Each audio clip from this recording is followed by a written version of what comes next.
মূর্খ! কাপালিকের পক্ষে প্রতিহিংসা সাধন অধর্ম নয়। তুই তার কি বুঝবি? থামুন! আপনার মতো নরকের কৃমিকীটির কাছে আর নয়। আমি চললাম, আপনি থাকুন আপনার কুৎসিত সাধনা নিয়ে। ঢন করে হেঁটে সেই রাত্রিরেই রওনা দিলাম শ্মশান থেকে। পেছনে সাধু ডেকে বলল, যাচ্ছিস যা, কিন্তু শুনে যা, আজ পর্যন্ত কেউ আমাকে অপমান করে বেশি দিন পৃথিবীর আলো দেখেনি, মনে রাখিস। অনেক দূর চলে এসেছি, তখনও পেছন থেকে রাত্রিরের নির্জনতা ভেদ করে সাধুর উলমতের মতো হাসি শুনতে পাচ্ছিলাম।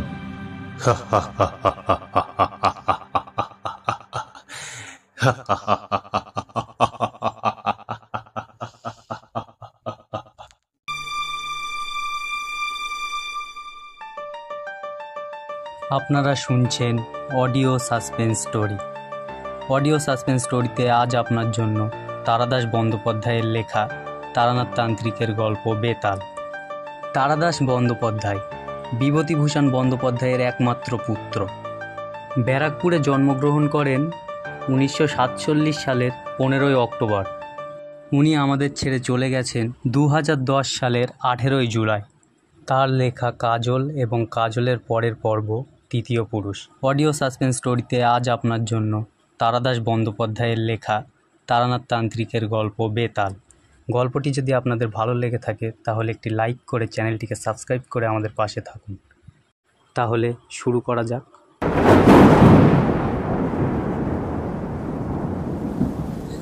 দিনটা সকাল থেকেই মেঘলা। দুপুরের দিকে বেশ এক পশলা বৃষ্টিও হয়ে গেল। তারপর বৃষ্টি আর নেই বটে, কিন্তু আকাশ থমথম করছে কালো মেঘে, জোলো বাতাস দিচ্ছে। এমন দিনে মনে একটা কি করি ভাব হয়। দু একখানা বিলিতি ম্যাগাজিন বন্ধুদের কাছ থেকে চেয়ে এনে পরে পড়ব বলে জমিয়ে রেখেছিলাম। এখন সেগুলো উল্টে পাল্টে দেখলাম, বাদলার দিনের মেজাজের সঙ্গে ঠিক খাপ খাচ্ছে না। কি করব? স্ত্রীর সঙ্গে গল্প করব? না, 7 বছর বিয়ে হয়ে যাবার পর বাদলার দিনে খোলা জানালার ধারে স্ত্রীকে নিয়ে কাব্য চলে না। যতই নিষ্ঠুর শোনাক, কথাটা সত্যি। মহাকালের নির্মতা এবং অতীত সুখের দিনের সম্বন্ধে বিশেষভাবে চিন্তা করছি, এমন সময় দরজার কড়া নড়ে উঠল।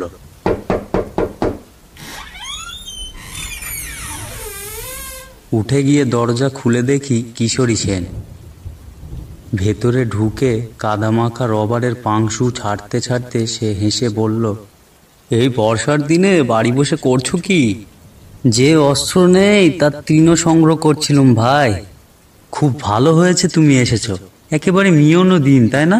কিশোরী বলল, আর বসে কাজ নেই, একটা জামা টামা যা হোক কিছু গলিয়ে নাও। চলো তারানাথ জ্যোতিষের বাড়ি ঘুরে আসি। আর কিছু না হোক, দু একটা আজব গল্প তো শোনা যাবে। এমন দিনেই তো উদ্ভট গল্প জমে। তারানাথের কথা যে কেন আমার আগেই মনে পড়েনি তা ভেবে অবাক লাগলো।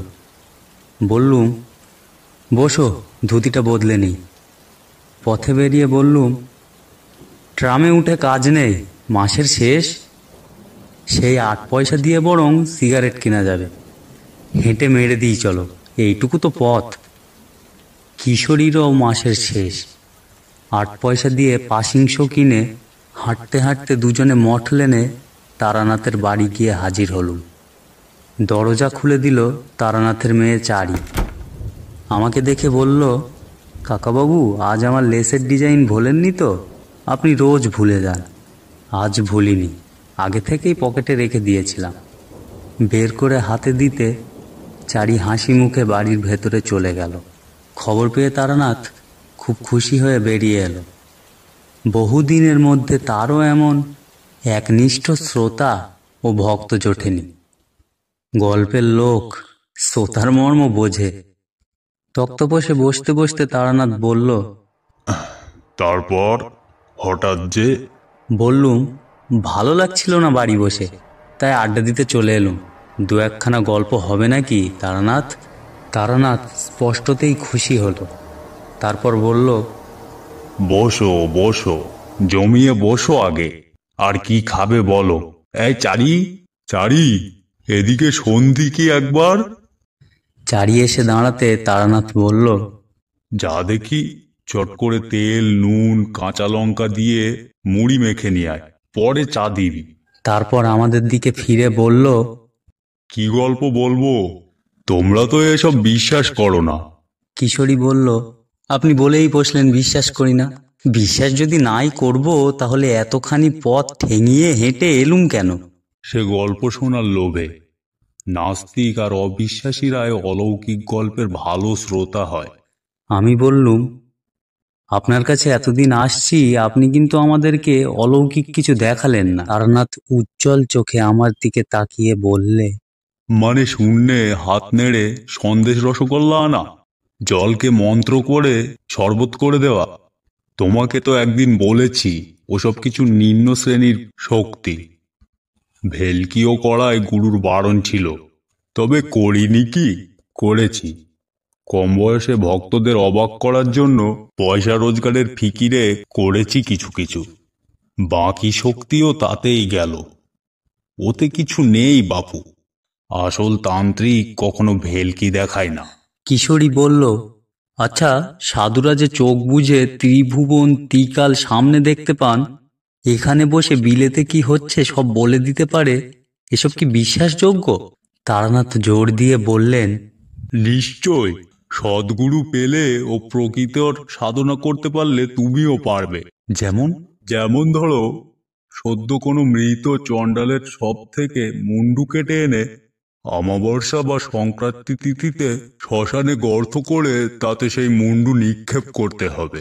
পরে গভীর রাতে সেই গর্তের ওপর পদ্মাসনে বসে মাথার ওপরে মরা ডাঁড়কাকের বাঁ দিকের ডানা রেখে 1,00,000 বার বীজ মন্ত্র জপ করলে তুমিও সর্বক্ষ হতে পারো। কিশোরী বলল, বীজ মন্ত্রটা কি? তারানাথ বললেন, সেটি বলা যাবে না। তন্ত্রে অধিক্ষিত লোকের কাছে সাধনার গ্রহমন্ত্র বলা নিষেধ। বীজ মন্ত্রই আসল কিনা। চারি তেলে জবজবে মুড়ি মেখে নিয়ে এলো। খেতে খেতে বললুম, আপনি কখনো সত্যিকারের কাপালিক দেখেছেন? কিশোরী জিজ্ঞেস করল, তান্ত্রিক আর কাপালিকের পার্থক্য আছে নাকি? তারানাথ বলল, পার্থক্য আছে, তবে সেসব তোমাদের বোঝানো কঠিন। জেনেও তোমাদের কোনো কাজ নেই। হ্যাঁ, কাপালিক দেখেছি কিছু, কিন্তু একবারের স্মৃতি কখনো ভুলতে পারবো না।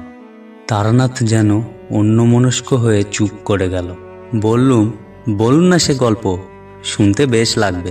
বলছি এখন, তোমরা খেয়ে নাও আগে। সেসব ভয়াবহ কাহিনী অনেকদিন বাদে মনে পড়ে গেল। এখনো মনে পড়ে গেলে গায়ে কাঁটা দেয়। আমি বললুম, এ ঘটনা কি মধুসুন্দরী দেবীর আবির্ভাবের আগের? বটেই। আমার ভবঘুরে জীবনের একেবারে প্রথম দিকে ঘটেছিল। তখনও আমি বীরভূমের মাতু পাগলিকে দেখিনি। চা এনেছিস? রাখ এই তক্ত বসেই। নাও, চা খাও। আমরা চায়ে চুমুর দিলাম।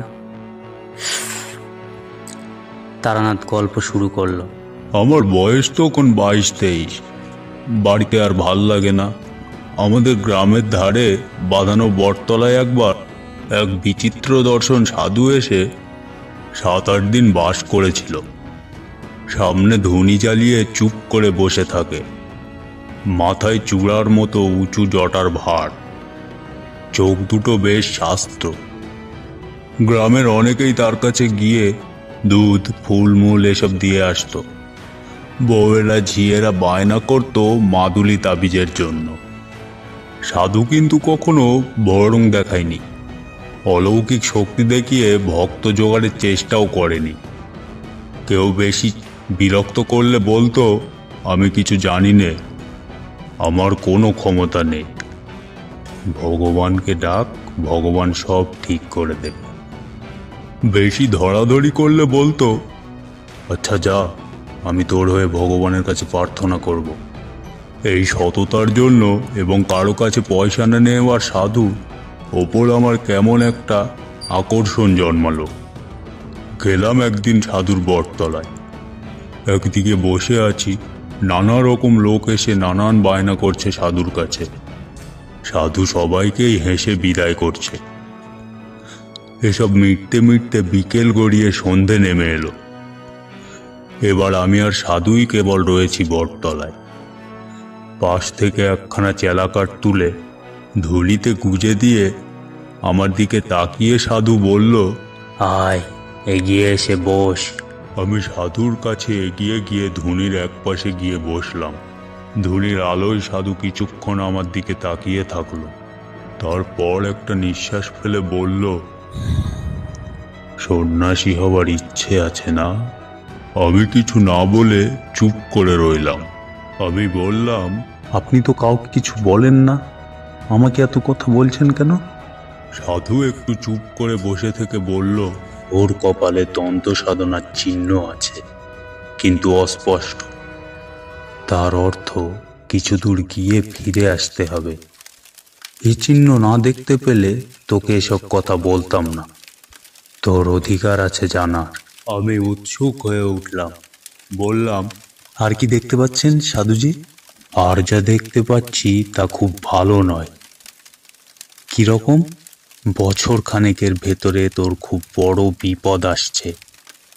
ভালোই হয়েছে আমার সঙ্গে দেখা হয়ে তোর, নইলে প্রাণ সংশয় হতে পারত। বললাম, কিরকম বিপদ কিছু বলবেন না? তাহলে তার থেকে বাঁচবো কি করে? সাধু বলল, তা আমিও ঠিক বলতে পারছি না। জানলে নিশ্চয়ই বলতাম। তুই এসে বসবার পর থেকেই আমার মনে কেমন অস্বস্তি হচ্ছিল। এখন তোর দিকে তাকিয়ে বুঝতে পারছি তোর পিছনে একটা অন্ধকারের স্তব যেন চাপ বেঁধে আছে। আমি চমকে পেছনের দিকে তাকাতেই সাধু হেসে বলল, তুই দেখতে পাবি না, আমি দেখতে পাচ্ছি। আমি বললাম, 1 বছরের মধ্যেই যে বিপদ ঘটবে তা কি করে বলছেন? আগে বা পরেও তো হতে পারে। ওটা আমার অভিজ্ঞতা থেকে বলছি, বোধহয় ভুল করিনি। চুপ করে বসে রইলাম। বলা বাহুল্য, সাধুর কথা শুনে একটু গা শিরশির করছিল। কেউ যদি জানতে পারে তার পেছনে একটা অদৃশ্য চাপ বাঁধা অন্ধকার ঘুরছে, তাহলে তার ভালো লাগার কথা নয়। তার ওপর নির্জন জায়গা, গ্রামের বাইরের দিকে বটগাছ, ধুলিতে পটপট করে কাঠের গাঁট পড়বার শব্দ হচ্ছে। সাধু আর আমি ছাড়া কোনো দিকে। তোকে আমি একটা জিনিস শিখিয়ে দিয়ে যাচ্ছি, ভালো করে শিখে রাখ। যদি কোনোদিন কোনো বিপদ আসছে বলে মনে হয়, কি কোনো অস্বস্তি বোধ করিস, তাহলে এই প্রক্রিয়াটা করবি। যতই বিপদ আসুক প্রাণটা বেঁচে যাবে। বললাম, কি প্রক্রিয়া সাধুজি? সাধু বলল, নে, ভালো করে দেখ, আর এই মন্ত্রটা মুখস্থ করে নে। একে বলে গাত্রবন্ধন। শিখতে বেশিক্ষণ লাগলো না। বললাম, কিন্তু বিপদ যে আসছে তা বুঝতে পারবো কি করে? সাধু একটু হাসল, তারপর বলল, তুই ঠিক বুঝতে পারবি। তোর কপালে তন্ত্র সাধনার চিহ্ন আছে। বললাম না, সময় হলে আমার মতো মনের মধ্যে বিপদের ঘণ্টা বেজে উঠবে। আমি যেমন আজ তোর বিপদ বুঝতে পারলাম, কিন্তু আমি তো পারিনি। আজ থেকে তোকে কিছুটা শক্তি দিলাম। যা, ভালো মন্দ যাই আসুক তুই আগে থেকে আন্দাজ করতে পারবি। আমি হাত জোড় করে বললাম, আমাকে আপনার শিষ্য করে নিন, আমি দীক্ষা নেব আপনার কাছে। সাধু ভুরু কুচকে বলল, ওসব হবে টবে না, আমি কাউকে শিষ্য করি না।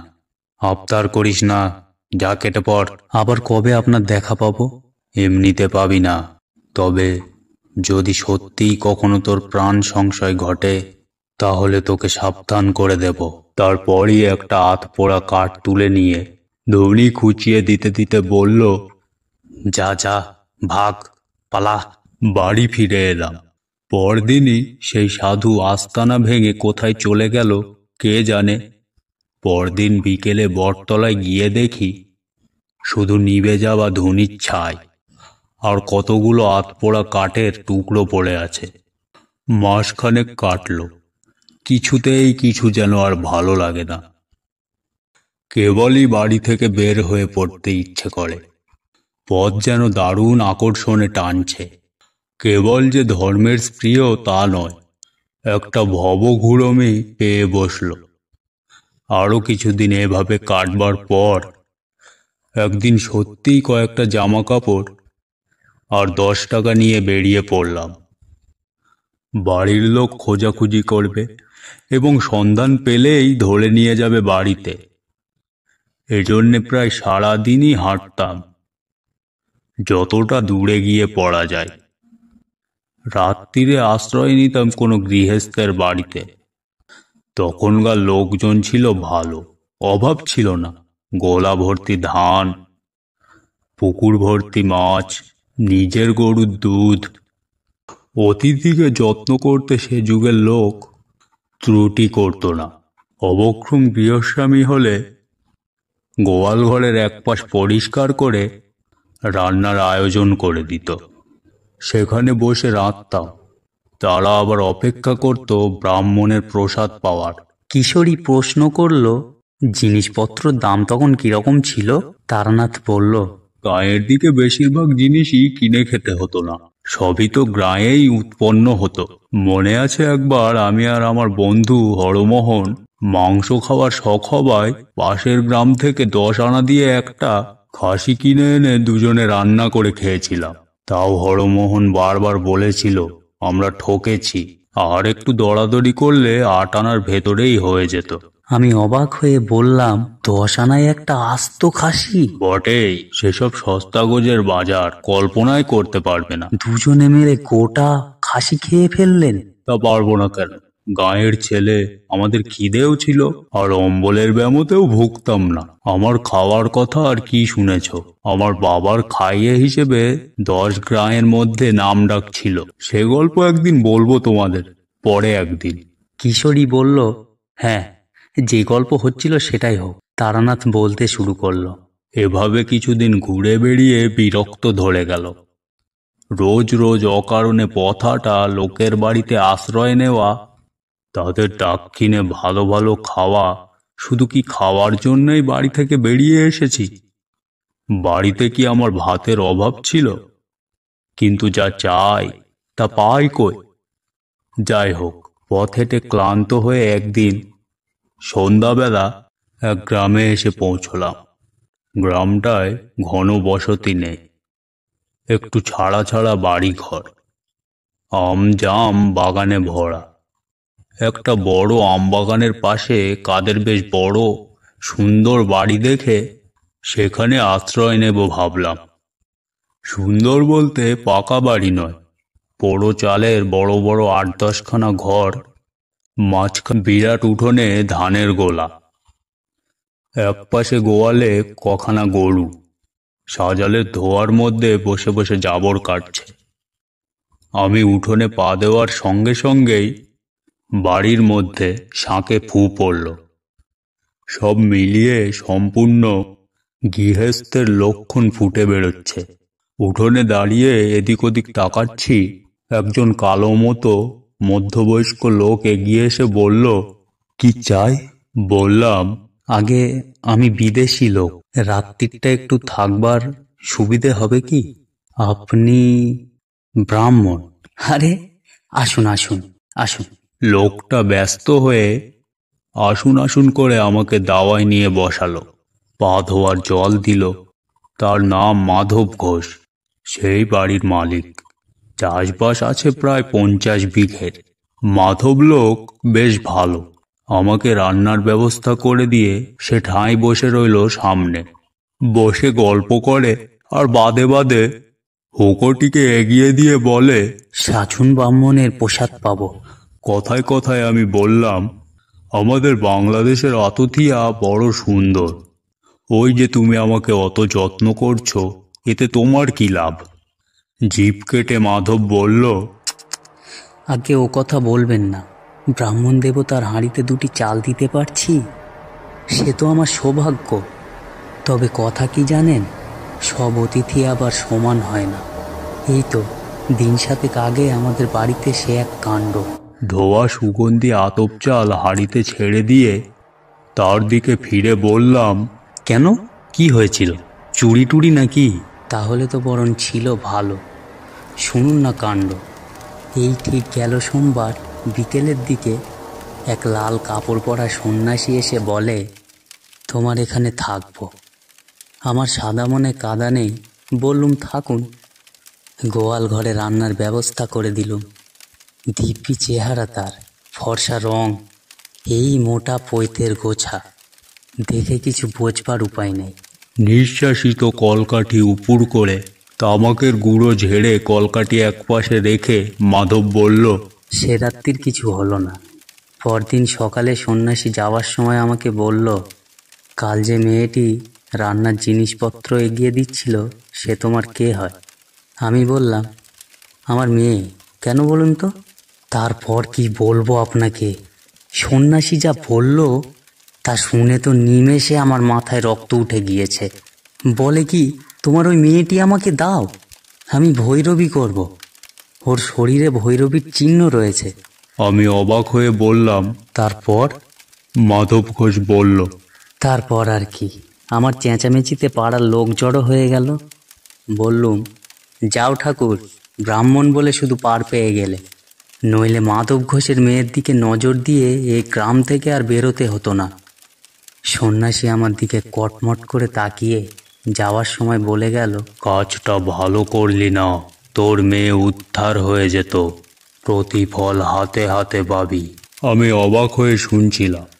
বললাম, বলো কি হে, এ তো সাংঘাতিক ব্যাপার, লোকটা আর আসেনি তো? মাধব ঘোষ হেসে বলল, আর তার আসবার সাহস হবে না। সন্ন্যাসী হলেও প্রাণের মায়া তো আছে। মাধব ঘোষের যত্নের সত্যিই তুলনা নেই। খাওয়া যখন প্রায় শেষ হয়ে এসেছে, একটা বড় জামবাটি ভর্তি দুধ এনে সে একটু দূরে নামিয়ে রাখলো। আমি লজ্জা পেয়ে বললাম, আবার দুধ কেন? আগে খান ওটুকু, ব্রাহ্মণ সেবা করলে আমারই কল্যাণ হবে। পরদিন সকালে উঠে আমি মাধবের কাছ থেকে বিদায় নিলাম। সে ছাড়তে চায় না কিছুতেই। আমি প্রায় জোর করেই চলে এলাম বলা যায়, কারণ আগেই বলেছি আমি দুটো ভাতের জন্য পথে বের হইনি। সরল মানুষের ঘাড়ে চেপে অকারণে অন্ন ধ্বংস করতে আমার খুব খারাপ লাগে। এ পথে আবার কখনো এলে তার বাড়িতে আশ্রয় নেব কথা দিয়ে বেরিয়ে এলাম। দুপুরে একটা গঞ্জমতো জায়গায় চিড়ে দুই কিনে খাই, তারপর আবার হাঁটি। প্রায় মাইল 15-16 হেঁটে সন্ধে নাগাদ একটা এমন জায়গায় এসে পৌঁছলাম যার তীর সীমানায় কোনো গ্রাম বা জনবসতি নেই। রুক্ষ পাদবহীন প্রান্তরের মধ্যে দিয়ে একটা ছোট কি নদী তীর তীর করে বয়ে চলেছে। কি করব ঠিক করতে না পেরে নদীর ধার ধরে হেঁটে এগোতে লাগলাম। মিনিট 15 হেঁটে দেখি সামনে একটা শ্মশান, বেশ বড় শ্মশান। অন্তত যতদূর চোখ যায় তাকিয়ে দেখলাম কেবল পোড়া পোড়া কাঠের গুঁড়ি, ছেঁড়া মাদুর, কাঁথা ভাঙা কলসি এসব পড়ে আছে।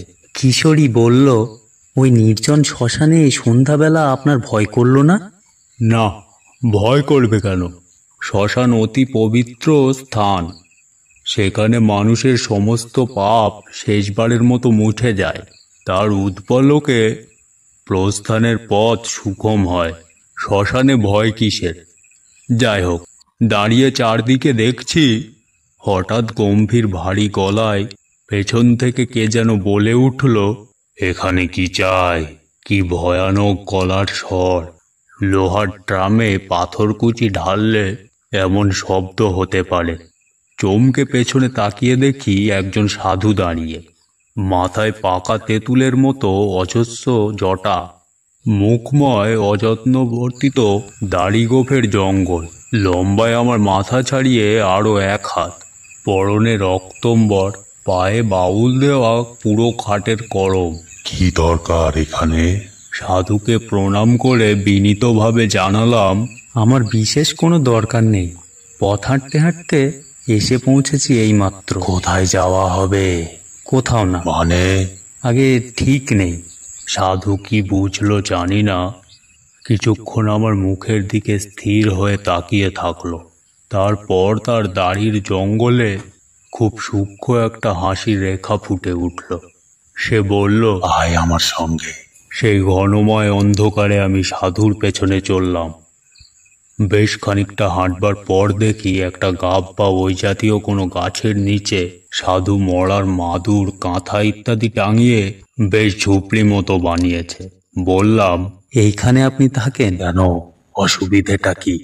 সাধুর কথাবার্তা যেন কেমন কেমন। আমি বললাম, না, অসুবিধে আর কি, তাই বলছি। সাধু আমাকে ঝুপড়ির বাইরে বসতে বলে নিজে ভেতরে ঢুকলো। বেরিয়ে এলো দুটো পাকা কলা হাতে নিয়ে।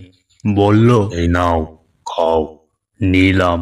কি উদ্দেশ্যে বেরোনো হয়েছে বাড়ি থেকে? সাধু হবার ইচ্ছে নাকি? আমি উত্তর না দিয়ে কলা হাতে চুপ করে বসে রইলাম। তুই আমার কাছে থেকে যা, আমি তোকে চেলা করে নেব। থাকবি? তারপর সাধু একটা কথা বলল, যা আমাকে আমাদের গ্রামের বটতলার সেই সাধুও বলেছিল। বলল, তোর কপালে তন্ত্র সাধনার চিহ্ন আছে, থেকে যা আমার কাছে। আমি একটু ঘাবড়ে পড়লাম। এই সাধুকে দেখে আমার তেমন ভক্তি উদয় হয়নি, বরং কেমন একটু অস্বস্তি হয়েছে। এত সহজে নিজে থেকে চেলা করে নিতে চাইলো দেখে সে ভাব বেড়েছে বই কমেনি। ভালো সাধু কখনো কথায় কথায় শিষ্য করে বেড়ায় না। অবশ্য আমার আর চিন্তা কি, থাকি কদিন, ভালো না লাগলে কেটে পড়ার বাধা কোথায়? সাধু সঙ্গের জন্যই তো বেরিয়েছি, বাজিয়ে দেখতে দোষ কোথায়? বললাম, থাকবো। সাধু বলল, বেশ, আমি একটা বিশেষ সাধনা করছি, সেটা কদিনের মধ্যেই শেষ হয়ে যাবে। তারপর তোকে দীক্ষা দেব। কি সাধনা? সে আছে, সময় হলেই জানাবো। তাছাড়া তোর সাহায্যও আমার দরকার হতে পারে। থেকে গেলাম সাধুর কাছে। 2-4 দিন কেটে গেল। সাধু আমাকে একলা ফেলে রেখে সারাদিন ঘুরে ঘুরে কি সব সংগ্রহ করে বেড়ায়, বোধহয় নিজের সাধনার জিনিসপত্র। রাত্রিরে বসে অনেকক্ষণ ধরে পুজো আচ্ছা আর জপ তপ করে। সে সময়টা আমি একটু দূরে কাঠকুটো দিয়ে আগুন জ্বেলে মাটির হাঁড়ির ভেতরে ভাত রান্না করি। অনেক রাত্রিরে খাওয়া হয়। ক্রমে সাধুর কাণ্ড কারখানা দেখে আমার মনে দৃঢ় বিশ্বাস হলো, এই সাধু একজন কাপালিক। একদিন একটা মরা চড়ুই পাখি কোথা থেকে ঠ্যাং ধরে ঝুলিয়ে এনে হাজির। কুপড়ি থেকে ছুরি এনে চড়ুইটার পেট চিড়ে নাড়ি ভুড়ি বের করলো সাধু। তারপর কি একটা জিনিস আমাকে না দেখিয়ে টুক করে ভরে দিল পাখিটার পেটে। আবার ঝুপড়িতে ঢুকে 2খানা একই মাপের মাটির সরা এনে একটায় মরা পাখিটা রেখে অন্যটা দিয়ে চাপা দিয়ে দিল। তারপর একটু আটা মেখে সেই আটা দিয়ে দুটো সরাইয়ের মুখে মুখে জুড়ে দিল। আমি অবাক হয়ে বললাম, এ দিয়ে কি হবে? সাধু সংক্ষেপে বলল, কাজ আছে। তারপর আমার হাতে মুখ বন্ধ সরাটা দিয়ে বলল, আগুনে পোড়াও তো এটা, 1 ঘন্টা ধরে পোড়াবে। নাও। রান্না হয়ে গিয়েছিল, কিন্তু আগুন তখনও জ্বলছে। আমি কথা না বলে সরাটা সাধুর কাছ থেকে নিয়ে আগুনে রেখে দিলাম। সাধু বলল, দ্রব্যগুণ বুঝলে? দ্রব্যগুণ এক বিরাট জিনিস, তুমি মানো? বললাম, নিজে প্রত্যক্ষ দেখিনি কখনো।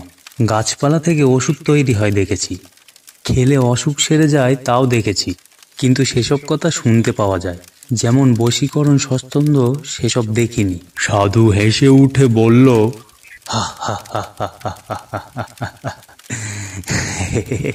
বশীকরণ ও আবার একটা কঠিন কিছু নাকি? ওর অনেক রকম উপায় আছে। বেশি জটিল প্রক্রিয়ায় যাওয়ার দরকার কি? একটা সোজা উপায় শিখিয়ে দিই, শোনো। চেষ্টা করলে তুমিও পারবে। আগে কি? যে কোনো মাসের অমাবস্যা তিথিতে যদি ঘূর্ণিঝড় ওঠে কিংবা জোরালো হাওয়া দেয়, তাহলে সেই হাওয়ায় উড়ে যাওয়া কোনো শুকনো গাছের পাতায় একটা মন্ত্র বলতে বলতে বাঁ হাতে ধরে ফেলতে হবে। সেই পাতা গুঁড়ো করে পান বা দুধ বা যা কিছুর সঙ্গে খাইয়ে দিতে পারলেই সেই লোক কুকুরের মতো তোমার পায়ে পায়ে ঘুরবে। আছে আমার কাছে, দেখবে? সাধু ঝুপড়ি থেকে একটা শুকনো অশ্বত্থ পাতা হাতে করে বেরিয়ে এলো। বলল, ভাদ্র মাসের অমাবস্যায় ধরেছিলাম, তা থাকো আমার কাছে, এর গুণ দেখিয়ে দেব। দিন দুয়েক আগে সাধু একটা বেশ মোটা নিমের ডাল ভেঙে নিয়ে এসেছিল। একদিন সকালে দেখি ছুরি আর দা দিয়ে বসে বসে কেটে তার থেকে একটা পুতুল বানাচ্ছে। নাক, মুখ, চোখ সব শুধু একটা মানুষের মূর্তি। অবাক হয়ে জিজ্ঞেস করলাম, এ দিয়ে কি হবে? এদিনও সাধু রহস্যময় হেসে বলল, কাজ আছে। তখনও আমি সাধুর আসল উদ্দেশ্য কিছুই বুঝতে পারিনি। বুঝতে পারলে আর এক মুহূর্ত সেখানে থাকতাম না। আরো 3-4 দিন কাটল। একদিন বিকেলে আমি রান্নার জন্য কাঠকুটো একদিকে জড়ো করছি, সাধু এসে কাছে বসলো, বলল, তুমি প্রকৃতির সংসার শক্তিকে বিশ্বাস করো? আজ্ঞে, ঠিক বুঝতে পারলাম না। প্রকৃতির অনেক রকম শক্তি আছে। যেমন প্রকৃতি আমাদের শ্বাস দান করে, বাতাস দান করে, বৃষ্টি দান করে। এগুলিতে আমাদের প্রাণ বাঁচে, এগুলি শুভ শক্তি। আবার মহামারী, দুর্ভিক্ষ, বন্যা, যুদ্ধ এগুলি হলো সংহারক শক্তি। এছাড়াও নানা ধরনের অদৃশ্য অদ্ভুত মারক শক্তি আছে। সাধনার দ্বারা তাদের জাগ্রত করা যায়। যেমন বেতাল জাগানো। বেতাল হচ্ছে এক ধরনের কুড়ো, নিষ্ঠুর অপশক্তি। তার মারক ক্ষমতাও অগাধ। একবার জাগ্রত হলে কাজ শেষ না করা অবধি তার নিদ্রা নেই। আমার গা শিরশির করছিল। বললাম, আর যদি কাজ শেষ না করতে পারে, যদি বাধা পায়? সন্ন্যাসীর চোখ জ্বলে উঠল। সে বলল, বেতালকে বাধা দেওয়া খুব কঠিন, প্রায় অসম্ভব। কিন্তু বাধা পেলে সে ফিরে এসে যে তাকে জাগিয়েছে তাকেই হত্যা করে। এসব আগুন নিয়ে খেলা। সাধু একটু চুপ করে থেকে বলল, আজ রাত্রিরে তোমাকে বেতাল জাগানোর পদ্ধতি দেখাবো, তুমি ভয় পাবে না তো? প্রথমে ভাবলাম বলি হ্যাঁ, তারপর জিনিসপত্র পোটলা করে পালায়। কিন্তু কেমন একটা আকর্ষণ হলো। বললাম, না। না, ভয় পাবো না। আপনি কি এসবই সাধনা করছিলেন? সন্ন্যাসী হেসে বলল,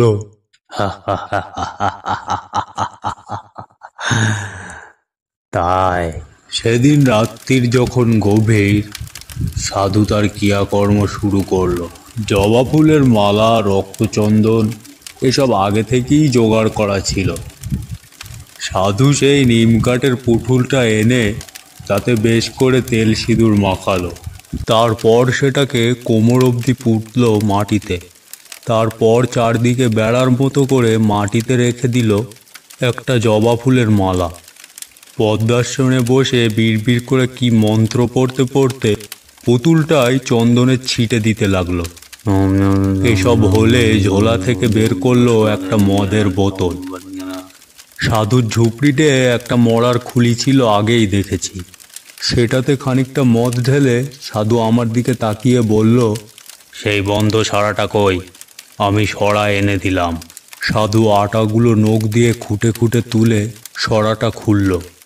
দেখলাম 3 দিন পোড়ানোতে ভেতরের পাখিটা একদম ছাই হয়ে গিয়েছে। সেই ছাই এক চিমটি নিয়ে মদে মেশালো সাধু। তারপর টক করে মদটা গলায় ঢেলে দিল। খাওয়ার পরেই সাধুর আশ্চর্য পরিবর্তন দেখলাম। সাধুর চোখ দুটো ছোট ছোট কোটরে গিয়ে যেন 2 টুকরো কয়লার মতো জ্বলতে লাগলো। আমার দিকে ফিরে সাধু বলল, শুকনো কাঠ দিয়ে একটা ধুনি করো। করলাম। ধুনি বেশ জ্বলে উঠলে সাধু রক্তচন্দন দিয়ে ধুনি পুজো করল। তারপর তামার কষায় গাওয়া ঘি, একটা জবা ফুল আরও কি যেন মিশিয়ে আগুনে আহুতি দিল। সঙ্গে সঙ্গে একটা বিকট পোড়া ভাবে ভরে গেল চারদিক। সাধু বিকৃত গলায় হেসে উঠল।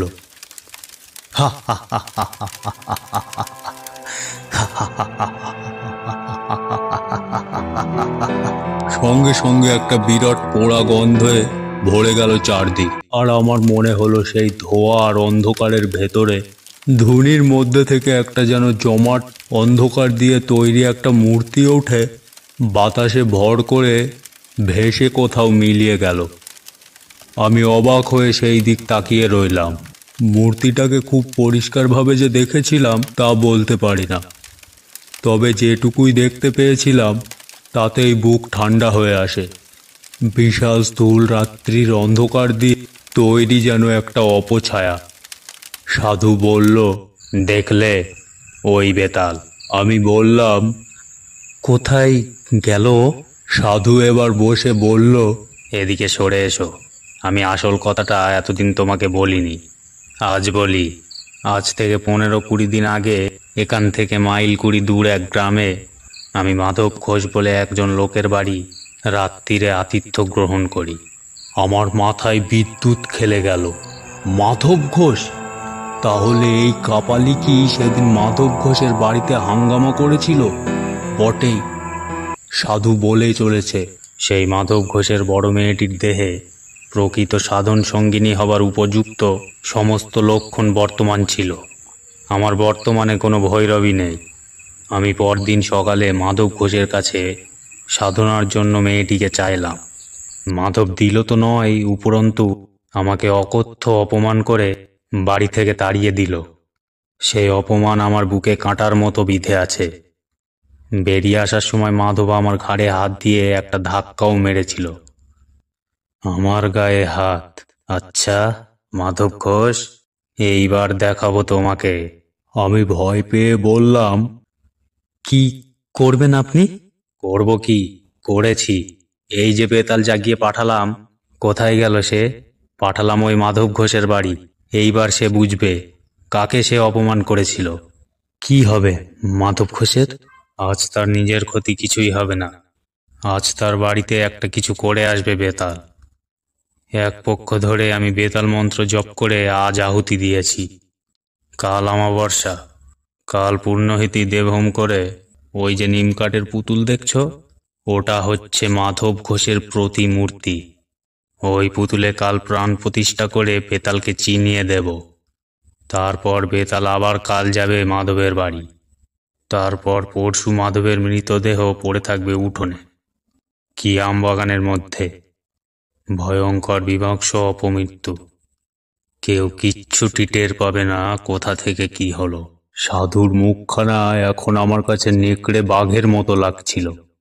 আমি আর সহ্য না করতে পেরে বললাম, কিন্তু আপনি অন্যায় করছেন, এটা ঠিক নয়। সাধুর চোখ আবার ধপ করে জ্বলে উঠল। পৈশাচিক ক্রোধে মুখ বিকৃত করে সে আমার দিকে তাকিয়ে বলল, কি বলতে চাস তুই? আমি অন্যায় করছি? আমার যেন কেমন সাহস এসে গেল। বললাম, নিশ্চয় অন্যায়। আপনি এই কুকর্মে লিপ্ত আছেন জানলে আমি একদিনও থাকতাম না। প্রতিহিংসা সাধনের জন্য নরহত্যা মহা অধর্ম। মূর্খ, কাপালিকের পক্ষে প্রতিহিংসা সাধন অধর্ম নয়। তুই তার কি বুঝবি? থামুন। আপনার মতো নরকের কৃমি কীটির কাছে আর নয়। আমি চললাম, আপনি থাকুন আপনার কুৎসিত সাধনা নিয়ে। ঢন করে হেঁটে সেই রাত্রিরেই রওনা দিলাম শ্মশান থেকে। পেছনে সাধু ডেকে বলল, যাচ্ছিস যা, কিন্তু শুনে যা, আজ পর্যন্ত কেউ আমাকে অপমান করে বেশি দিন পৃথিবীর আলো দেখেনি, মনে রাখিস। অনেক দূর চলে এসেছি, তখনও পেছন থেকে রাত্রিরের নির্জনতা ভেদ করে সাধুর উলমতের মতো হাসি শুনতে পাচ্ছিলাম।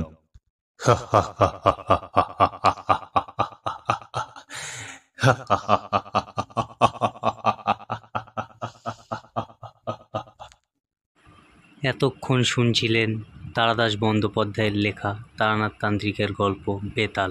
পরের সপ্তাহে ঠিক এই সময়ে দ্বিতীয় পর্ব নিয়ে আমি আসব অডিও সাসপেন্স স্টোরিতে।